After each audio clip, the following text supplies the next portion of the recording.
রব্বুল আলামিন বলেন ওয়ালাকাদ কাররামনা বানি আদম, আমি বনি আদমকে সম্মানিত করেছি, বনি আদমকে মর্যাদা দিয়েছি।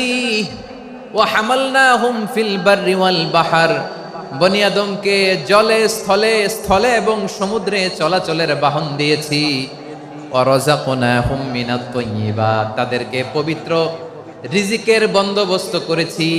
ওয়া ফাদ্দালনাহুম আলা কাসীরিম মিম্মান খালাকনা তাফদীলা, আর আমি আল্লাহ যাদেরকে সৃষ্টি করেছি তাদের মধ্য থেকে বনি আদমকে আমি শ্রেষ্ঠ বানিয়েছি।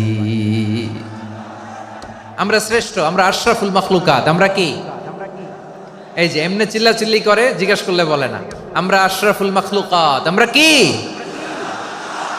শ্রেষ্ঠ, সবার চেয়ে সেরা। আমাদের মতো করে আল্লাহ কাউকে বানায় নাই। দুই পায়ে ভর করে শির দ্বারা এরকম স্ট্যান্ড রেখে মাথা উঁচু করে দাঁড়াতে পারে এরকম কোন প্রাণী পৃথিবীতে আছে?